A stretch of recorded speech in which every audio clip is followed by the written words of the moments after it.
सईद कासिम साहब, आज का प्रोग्राम प्रधानमंत्री जी का संबोधन, क्या ऐसा था जो कहा और क्या ऐसा था जो अनकहा रह गया। स्वागत है आपका, अभिनंदन आपका सईद कासिम साहब। दिलीप जी, बहुत शुक्रिया आपका। और सबसे पहले मैं अपने दर्शकों को स्वतंत्रता दिवस की बधाई देता हूँ। आपने कहा कि प्रधानमंत्री ने वो कहा जो एक प्रधानमंत्री को कहना चाहिए। यहाँ पे मैं आपसे असहमत हूँ। प्रधानमंत्री ने ऐसा कुछ नहीं कहा जो किसी प्रधानमंत्री को कहना चाहिए। प्रधानमंत्री जो कहते थे इससे पूर्व में, वो कहते थे और करते थे।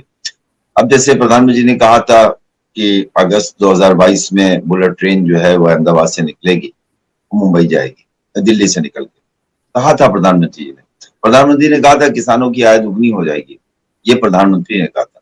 प्रधानमंत्री ने कहा था कि देश में कोई गरीब बिना छत के नहीं रहेगा, ये प्रधानमंत्री। ये सब प्रधानमंत्री की बातें हैं। तो आज प्रधानमंत्री मोदी जब लाल किले पे पहुंचे तो उनको अपनी सारी बातें याद, तो उन्होंने ऐसी कोई बात नहीं कही कि जिसे लगे कि प्रधानमंत्री कोई बात कह रहे हैं। न बुलेट ट्रेन थी, न किसानों की आमदनी थी। देखिए, ऐसा हुआ है इस देश में कि प्रधानमंत्री ने आज कहा कि सारे इंस्टीट्यूशन, लोगों ने उसको राजनीतिक दल समझ लिया, उसको कांग्रेस समझ लिया, सारे इंस्टीट्यूशन पे परिवारवाद का कब्जा हो गया। मतलब सीधे सीधे उन्होंने सुप्रीम कोर्ट की कोलेजियन सिस्टम को कहा।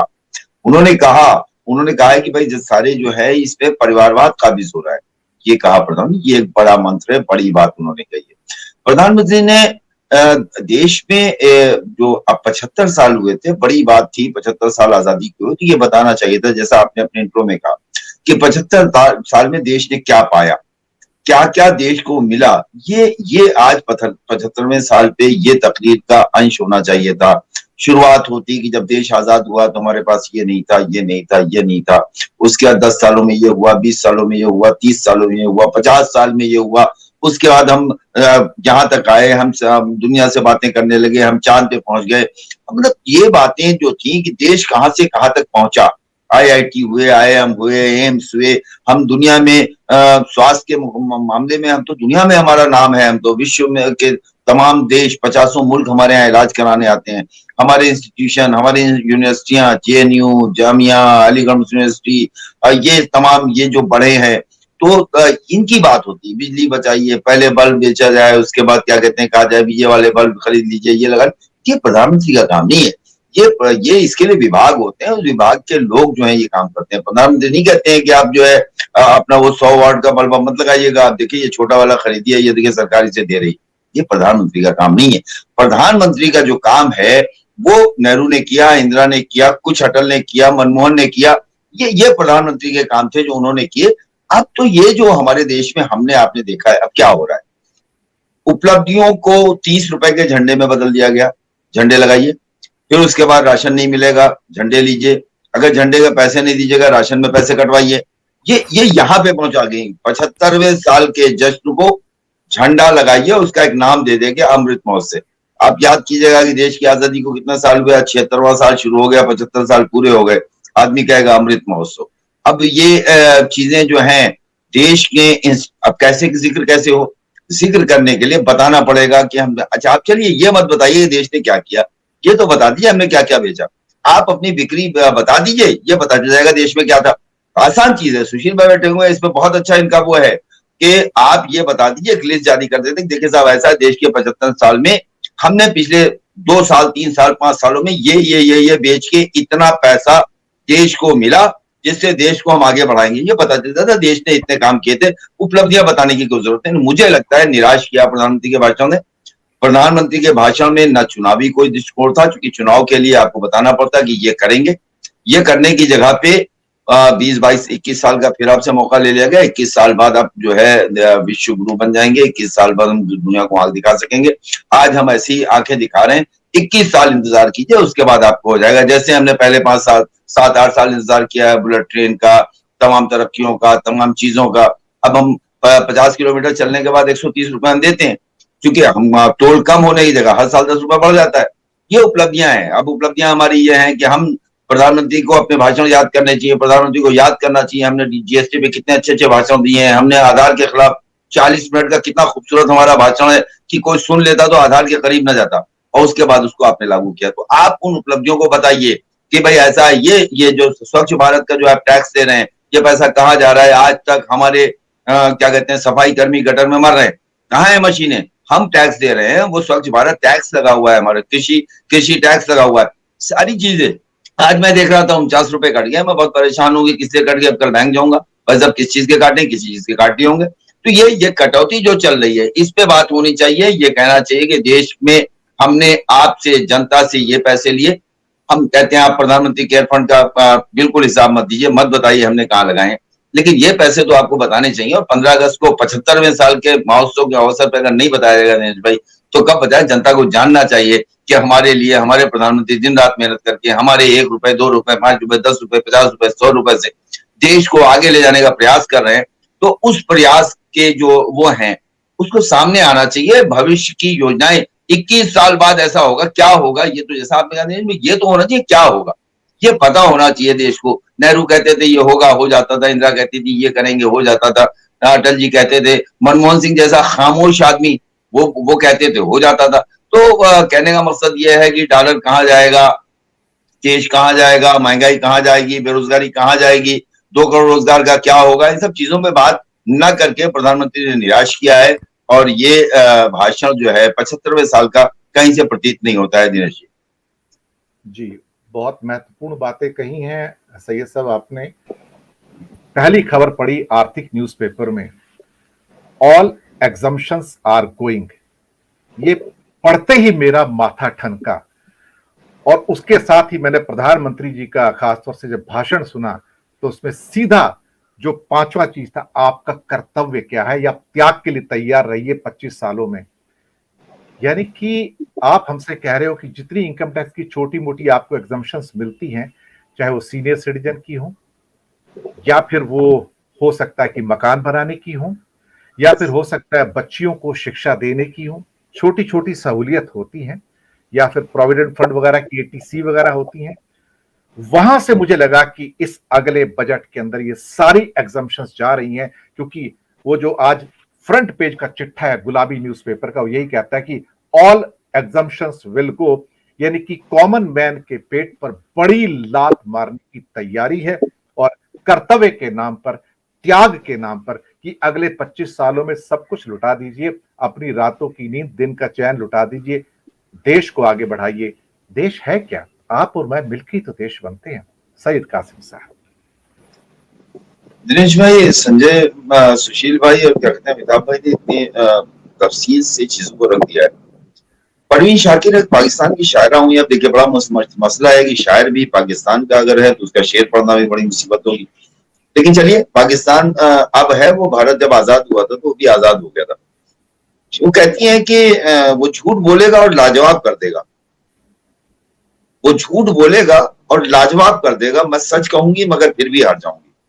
बस तो ये 14 के बाद से इतना कमाल का काम चल रहा है कि हम और आप, 1 दर्जन लोग सच कह रहे हैं, वो झूठ माना जा रहा है, लेकिन कोई बीच में आके खूबसूरत से कुछ भी पेश करके चला जाता है, जैसा सुशील भाई ने अभी बताया कि वो हम माहिर हैं इस चीज में कि हम जो चाहते हैं कर लेते हैं। आज 75वें साल पे जो नाम नहीं लिए गए और लिए गए, उस पर बहस की जा रही है। चलिए, आपने जो राजध्वज की बात की सुशील भाई, उसकी जगह पे, राजध्वज की जगह पे ये हो जाता है कि भाई तिरंगा सबसे पहले किसने फहराया? शहनवाज का नाम ले लेते, क्योंकि तिरंगे की बात थी ना। आप कह देते कि भाई पहला तिरंगा शहनवाज ने, सबकी बात छोड़िए, कैसे कह दें। मसला ये है कि आज बड़ा अजीब सा था, कई जगह मैंने ट्विटर पे देखा, कई सोशल मीडिया पे देखा, मदरसों के बच्चों का जब जुलूस निकल रहा था तो लोग नीचे लिख रहे थे, देखिए मुसलमानों ने भी निकाला। भाई साहब, आपको पता होना चाहिए, आपको बताना चाहिए, इस बात की जानकारी दीजिए कि देवबंद और नदवा से हजारों लोगों ने अपनी कुर्बानियां दी, जानों की फांसी पे लटकाए गए। पहला फतवा वहां से आया है देश की आजादी के लिए अंग्रेजों के खिलाफ।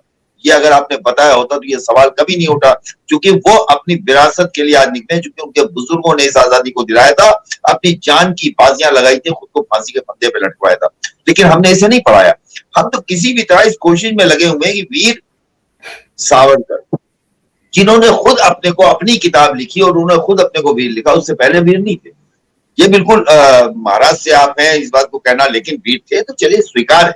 लेकिन अब इतनी ज्यादा आप एक जगह पे रुकते रुकते फिर वहां आप पहुंचेंगे, आप बताइए, दो चीजें होनी चाहिए। क्या नित्यानंद की गिरफ्तारी नहीं होनी चाहिए? पिछले 4 दिन से वो कह रहे हैं नहीं तिरंगा हमारे लिए नहीं चाहिए, हमको तो भगवा लगाना है, मैं नहीं लगाऊंगा, इस तरह के बयान दे रहे हैं, वीडियो जारी हो रहे हैं उनके। क्या उनकी गिरफ्तारी नहीं होनी चाहिए? क्या उनके खिलाफ कार्रवाई नहीं होनी चाहिए? लेकिन वही नित्यानंद अगर अब्दुल गफूर होते हो, गलती से कोई पागल टाइप के होते, अजमेर के जैसा था कोई पागल टाइप का, और पागल होता हो तब भी कह देता तो उसमें एनएसए लग गया होता, उसके बाद यूएपीए लग गया होता। तो ये कहाँ खड़े हैं? हम 75 साल हो गए देश की आजादी को, 75 साल में आपको जो मौका मिला है, आप देखिए सुशील भाई कह रहे थे, मैं कह रहा हूँ मोरारजी भाई देसाई आपके प्रधानमंत्री थे, आपने बनवाया था, आप उनके साथ थे। देवगौड़ा आपके प्रधानमंत्री थे, चरण सिंह आपके प्रधानमंत्री, वो क्या कहते हैं, वो आपके प्रधानमंत्री थे, विश्वनाथ प्रताप सिंह आपके प्रधानमंत्री, चरण सिंह, ये सारे आपके प्रधानमंत्री थे, अटल बिहारी वाजपेयी आपके प्रधान, उनका तो जिक्र कर दो भाई, नहीं कर रहे हो, नेहरू का मत करो, इंदिरा का मत करो, शास्त्री जी का, शास्त्री के पोते आपकी पार्टी में रहेंगे, दामाद आपकी पार्टी में रहेंगे, शास्त्री का नाम आप नहीं लेंगे। इंदिरा गांधी बहुत गलत थी, सोनिया गांधी खराब है, फिरोज गांधी बदतर थे, लेकिन मेनका के साथ फिरोज लगा के गांधी की जाएंगी, मेनका संजय गांधी की जाएंगी, वरुण गांधी किए जाएंगे। अब क्या बात अलग है कि अब वो नाराज चल रहे हैं। कहने का मकसद ये है कि जो हमारे लिए हमारे कारामद होगा वो आदमी अच्छा है, जो आदमी हमारे काम का नहीं है वो आदमी बुरा है। तो एक तस्वीर बना दी गई है देश के लिए कि जो हम कहेंगे भाई वो झूठ बोलेगा और लाजवाब कर देगा, मैं सच कहूंगा मगर फिर भी हार जाऊंगा। ये जो चीज है, मैं आपको बताऊं सुशील भाई, आज मैं आ रहा था सहारागंज के इधर शाह नजफ की दरगाह है, उससे पहले जो एक पराग का बूथ है, ये आपके नेशनल पीजी के आगे पानी बह रहा था। मेरी आदत है कि मैं पानी, पीएम का तो मैंने भाषण में नहीं सुना था, मैं पानी खोल बंद कर देता हूँ। अब मैं बंद करने जा रहा हूँ तो उसकी टोटी जो प्रेशर वाली थी खराब थी, उसको मैंने कहा लाओ ऊपर कर दूं कि पानी टपक रहा, जब ऊपर किया तो पूरा निकल गया। अब बताइए नगर निगम किसका? भारतीय जनता पार्टी का। वो रुका, मैं भी भीग गया, खैर मैंने फिर उसको लगाया, पानी बहता रहा, पानी बहना नहीं रुका। तो ये एक प्रधानमंत्री वहां से अपील करेंगे आप पानी बचाइए, तो क्या यहाँ की मेयर जो है वो पानी बंद करने में निकल जाएंगी? क्या जो हम देख रहे हैं पूरे लखनऊ नगर निगम की सारी टंकियों से पानी बह रहा है, टोटियों से पानी बह रहा है, इसको कौन रोकेगा? उसी तरह से जैसे इवेंट, देखिए ये सरकार इवेंट की है, जैसे आपने एक दिन झाड़ू लगा दिया अब देश की सफाई हो गई, आपने एक दिन टैक्स ले लिया, उसके बाद स्वच्छ भारत टैक्स। इससे पहले भी कांग्रेस की गवर्नमेंट में, अगर हमें आपको याद होगा, तो जो आपका जो कांग्रेस में मिनिस्टर थे उनका क्या नाम था, उन्होंने पूरा प्रारूप जो सफाई का, स्वच्छ भारत का अभियान का, ये वहीं से आया। ये सारे कागज, निर्मल भारत नाम भी बता दूं आपको जी, नाम अलग था गंगा के लिए भी।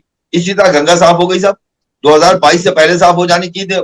केजरीवाल हर साल साफ करवा देते हैं, आपकी चुनाव में आइएगा मैं नहलाऊंगा। तो ये हमारी बदकिस्मती है कि हमने, और देश को संभालना हमको है। 30 सेकंड में कर दूं दिनेश भाई, प्रधानमंत्री का काम क्या है?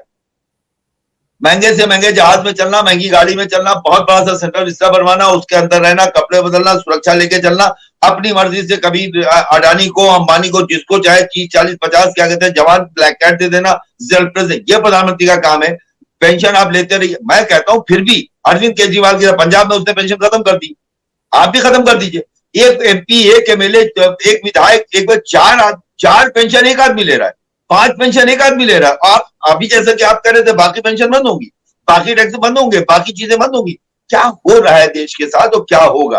तो मुझे लगता है कि मैं अपने बात एक ऐसी अंधेरी गली के मोड़ के दहाने पे आपको छोड़ के जाऊंगा कि आप निकल नहीं पाएंगे। ये एक प्लानिंग है, ये एक तरीका सोचा गया है, यही मुझे नजर आता है। इसके अलावा मुझे नहीं लगता है कि जिस आदमी के दिल में देश के प्रति समर्पण का भाव होगा वो 75वें वर्ष में कम से कम देश की आजादी के जो उसने पढ़ा होगा, आजादी पढ़ी होगी, कम से उससे तो हम ऐसी उम्मीद नहीं कर सकते जैसी उम्मीद जैसा आज हमें आपको दिखाई दे रहा है दिनेश भाई।